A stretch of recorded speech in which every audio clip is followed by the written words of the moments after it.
అంకిత గారు 1.5 కోటి సంపాదించారు అనమాట మీకు. ఆయన రూపాయి లేకుండా. నిజం చెప్పండి ఇప్పుడు. అవుతుంది 1 CR పైనే అవుతుంది. 1.5. సో మీరు బెగ్గింగ్ వెళ్ళినప్పుడు ఎంత సంపాదిస్తుండే మీరు రోజుకి? అడుగుతున్నా చెప్పండి. అంటే చేసేదాన్ని హౌస్ ఓపెనింగ్స్ కి చెప్తాను చూడండి, మీరు అడిగారు కాబట్టి లాజిక్. నేను డైలీ ఒకప్పుడు వెళ్ళినప్పుడు నేను ఎర్లీ మార్నింగ్ లెగిసి 9-9:30కి నా లైఫ్ని స్టార్ట్ చేస్తే నేను నైట్ 6కి వచ్చిన తర్వాత మళ్ళీ నేను వైన్ షాపులు కూడా అడుక్కునేదాన్ని. అంటే 10 రూపాయలే కానీ 5 రూపాయలే కానీ ప్రతి రూపాయి పోగేసి ఒకరోజు 1000 వస్తుంది, ఒకరోజు 2000 వస్తుంది, ఒకరోజు 3000 వస్తుంది. దీనికి కౌంట్ అనేది ఉండదు. ఒకరోజు ఎక్కువ రావచ్చు, ఫ్లక్చువేట్ అవుతూ ఉంటది కదా. ఆ వచ్చిన రూపాయిని నేను చిట్టీల రూపంలో దాచుకుని చిట్టీలు వేస్తూ నేను తినక కష్టపడి ఏదైనా ఓపెనింగ్ ఉంటే వాళ్ళు ఇచ్చింది వాళ్ళు 10 రూపాయలు ఇవ్వని 10,000 ఇవ్వని, అది కూడా నేను ఒక్కదాన్నే వెళ్ళి తీసుకుని వాళ్ళకి బ్లెస్ చేసి వచ్చిన డబ్బులు అన్నీ. ఇంకోటి ఈ మధ్య కాలంలో కొంచెం వచ్చిన యూట్యూబ్ డబ్బులు ఇవి యాడ్ చేశాను అంతే. ఓకే. నేను చిట్టీలు వెయ్యగా దాచుకున్న డబ్బులు ప్రతిదీ దాయగా చేసుకున్నాను. ఓకే. ఇప్పుడు యూట్యూబ్ నుంచి ఎంత సంపాదిస్తున్నారు నెలకి? ఎన్ని లక్షలు వస్తున్నాయి? నిజం చెప్పండి. నేను ఇప్పటి వరకు మా ఛానల్లో కూడా రివీల్ చేయలేదు. ఓకే. మీ ఇష్టం, చెప్పాలనుకుంటే చెప్పండి, లేకుంటలేదు. లక్షలు అయితే వస్తున్నాయి, లక్షలు వస్తున్నాయి. అవునా? సో మిలియన్లు పోతున్నాయి అంట. కదా అంతగానో. అంటే 1.5కి మధ్యలో ఉంది. లక్షలే కదా మరి. అదే ఇంకా లక్ష కంటే ఎక్కువ వస్తుందంట. 1,50,000 1,70,000 అంతే. కానీ అది మీరు కష్టపడుతున్నారు. సో మీ ఇంట్లో మీరు కష్టపడి మీరు చేసుకుంటారు కాబట్టి అది వేరే వాళ్ళ డబ్బేం కాదు, మీ డబ్బే. సో చెప్పుకోవచ్చు ధైర్యంగా సంపాదించినంత. ఎవరు వచ్చి మిమ్మల్ని మీ దగ్గర గుంజుకొని వెళ్ళారు కదా, అంతే కదా. అంతేలేండి. 1.7 1.8 అట్లా వస్తుంది. ఓకే. సో రాజు గారికి నెల శాలరీ ఎంత వస్తుంది? ఈయనకి 3 వస్తుందండి. 3L. ఓకే. 2.5 వచ్చాయి పాత దాంట్లో. ఓకే. ఇప్పుడు 3 దాకా వస్తుంది కొత్త దాంట్లో. ఓకే. భర్తలో సగం భార్య. సో అంత సంపాదిస్తున్నారు ఇప్పుడు యూట్యూబ్ వల్ల, అంతేనా? సో కెమెరామ్యాన్ ఎవరు మీకు? మా అబ్బాయి. మీ అబ్బాయి. సో మీ అబ్బాయి అంటే ఎవరైనా అసలు? సాయి అండి. ఓకే. మాకు ఎప్పటి నుంచో క్లోజ్. సో మాతోనే ఉంటాడు తను. ఏడుస్తున్నాం అనుకుంటున్నా. లేదు. ఓకే. మాతోనే ఉంటాడు. ఒక అబ్బాయి. మేము ఎలా అంటే ఇంకా పెంచుకోవట్లేదు కాబట్టి తను ఉన్నంత వరకు, తనకి జాబ్ వచ్చే వరకు మాతోనే ఉంటానని ఉంటాడనమాట. ఫ్యామిలీ పర్సన్ అంతే. సో అంటే తను మీ దగ్గరకు వచ్చినట్టే నెక్స్ట్ ఆయన ప్లానింగ్ ఏమైనా ఉందా? ఎవరికండి? మీ సాయికి. లేదేమి. ఓకే. ఓన్లీ ప్రేమగా వచ్చాడు, ప్రేమగా ఉంటున్నాడు. ఓకే. జాబ్ సెటిల్ అవ్వాలి కాబట్టి ఇక్కడ మాదాపూర్ ఇంటర్వ్యూస్ కి వాటికి అటెండ్ అవ్వడానికి ఇక్కడ దగ్గర వాళ్ళ ఓన్ హౌస్ కూడా ఉంది, అక్కడికి వెళ్తాడు, ఫ్యామిలీ దగ్గరికి వెళ్తాడు. సో అంటే మీకు పిల్లలు పుట్టారు కదా, సో నెక్స్ట్ ప్లానింగ్ ఏంది ఫ్యూచర్ లో? పెంచుకోవాలనుకుంటున్నాం. అంటే దత్తత తీసుకుంటారా లేకుంటే ఎట్లా? దత్తతే తీసుకుంటాం. ఓకే. ఎంతమంది పిల్లల్ని? ఇద్దరు చాలా? డజన్ వద్దా? ఇద్దరే. సో అంటే ఇద్దరు పాపలు, ఇద్దరు బాబులు, ఒక పాప ఒక బాబు. సో అంటే ఇప్పుడు ఇక్కడ ఒకటి మాట్లాడుకోవాలి, చాలా మంది అమ్మాయిలను ఇస్తారు కానీ అబ్బాయిలను ఇవ్వరు కదా. అప్పటికి టెక్నాలజీ కొంచెం పెరిగితే బాగుండు. ఏదైనా నా వల్ల కానీ మనము మంచిగా అంటే అందరు ఇస్తారని ఇవ్వరని అన్నాను. కొంచెం అంటే లేదు అదేదో టెక్నాలజీ వచ్చిందంట కదా. ఓకే. ఆ టెక్నాలజీ యూజ్ చేసుకుంటారా మీరు? సరోగసి అది ఇంకోటి సరోగసి. ఓకే. అది ఇప్పుడైతే అవ్వలేండి. పాపనైతే ఫస్ట్ తీసుకోవాలనుకున్నాము, దాని తర్వాత ఇంకా లైఫ్ లో సెటిల్ అయితే ఒక బాబు అనుకున్నాము. అట్ ద సేమ్ టైం మా అక్క వాళ్ళ పిల్లల్ని కూడా చూసుకోవాలి, చదివిస్తున్నాను. అక్క వాళ్ళ పిల్లకి కానీ ప్రతి ఇంట్లో వాళ్ళకి నేను సపోర్ట్ చేయాలి. అట్ ద సేమ్ టైం మా పర్సనల్ లైఫ్ కూడా లీడ్ చేసుకోవాలి. ఓకే. నాకు 6 పిల్లలు అనుకుంటా నేను అంతే. ఎవరెవరు 6?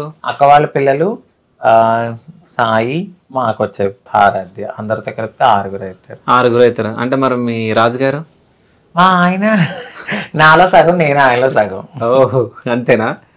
సో అంటే ఫ్యూచర్ లో పిల్లల్ని తీసుకొని పెంచుకున్న తర్వాత ఒకవేళ పెద్దగా అయిన తర్వాత మీరు మా పేరెంట్స్ కాదని చెప్పేసి వెళ్ళిపోయే ఛాన్స్ కూడా ఉంటది కదా.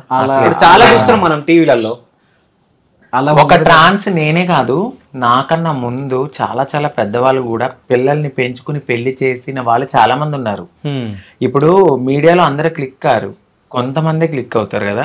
సో అలా చాలా మంది పెద్ద పెద్ద ట్రాన్స్ కమ్యూనిటీకి చెందిన వాళ్ళు పెళ్లి చేశారు కూడా, పిల్లల్ని పెంచుకుని. వాళ్ళు వదలకుండా అలాగే ఎలా ఉన్నారు? ఒక అవగాహనతో ముందుకు వెళ్తున్నాం మేము. ఒక విత్తనాన్ని పెంచి పోషించి దాని కాయలు వచ్చే వరకు ఉన్న వాళ్ళు అల్లారు ముద్దుగా మేము చూసుకుంటాం ఖచ్చితంగా. మనం పెంచే వాతావరణం కూడా, మేము పెంచే వాతావరణం కూడా చాలా చాలా చాలా బాగా పెంచుతాం వాళ్ళని. సో డెఫినెట్లీ వాళ్ళు మమ్మల్ని వదిలి వెళ్ళరు. ఒక ట్రాన్స్ ఇది మా అమ్మ కాదు అని చెప్పిన వాళ్ళు ఎవరు బయటకు రాలేదు ఇప్పటి వరకు. నార్మల్ గా ఒక అమ్మ నాన్ని పెంచి పెద్ద చేసి వదిలేసి ఓల్డేజ్ హోమ్స్ ఉన్నాయి, కానీ ఒక ట్రాన్స్జెండర్ కు ఓల్డేజ్ హోమ్ ఎక్కడుంది? మాకు మేమే స్ట్రాంగ్ అంతే. ఒకవేళ అలా వదిలి వెళ్ళినా కూడా వాళ్ళు ఎక్కడున్నా బాగుండాలని మనస్ఫూర్తి కోరుకునే తల్లి మనసు మాది కూడా. సో అంటే ట్రాన్స్జెండర్స్ కి ఏమైనా అన్యాయం జరుగుతుందా? షూర్ గా జరుగుతుందండి. ఇక్కడ ఎప్పుడు ప్రతి దాంట్లోనూ మాకు అన్యాయమే. ఇప్పుడు రిజర్వేషన్ అని అన్నారు, ఆన్సర్ జడ్జిమెంట్ వచ్చిన తర్వాత, సుప్రీంకోర్టు తీర్పులు ఇచ్చిన తర్వాత మాకు రిజర్వేషన్ అన్నారు. అవి అసలు ఇప్పటి వరకు రానే రాలేదు. మీకు ఓటర్ ఐడి ఉందా? మీకు ఉంది. మీకుందా? సో ఇక్కడే హైదరాబాద్ లేకుంటే ఊర్లోనా? ఊర్లో ఉంది నాకు. ఓకే, నాకు అక్కడే ఉంది. సో ఇప్పుడు నెక్స్ట్ ఏపీ ఎలక్షన్ రాబోతున్నాయి, వెళ్తారా? ఓటేస్తారా మరి మీరు? బాధ్యత. ఓకే, ఓట్ అనేది మనకి 5 ఏళ్లకు ఒకసారి వస్తుంది మనకి అది. సో అలాంటి దాన్ని మనం యూజ్ చేసుకోవాలి. మనం ఎంచుకునే నాయకుడే కదా మనకి. 5 వేలకు ఒకసారి? 5 ఏళ్ళు. 5 ఏళ్ళు అంటే 5 years ఒకసారి. అంటే మేము ఆంధ్రాలో 5 ఏళ్ళు అంటాం. ఓకే, 5 ఏళ్ళు అంటే మీకు తెలంగాణలో ఏళ్ళు అనుకుంటున్నారేమో, మాకు ఏళ్ళు అంటే సంవత్సరాలు. ఓకే, 2 ఏళ్ళు 3 ఏళ్ళు 4 ఏళ్ళు అలాగ అంటాం. సో ఎవరికి వేయబోతున్నారు మీరు ఓటు? ఈసారి అయితే మాత్రం టీడీపీ జనసేన. ఓకే, టీడీపీ జనసేనకు వేయబోతున్నారు. సో వస్తుందని అనుకుంటున్నారా?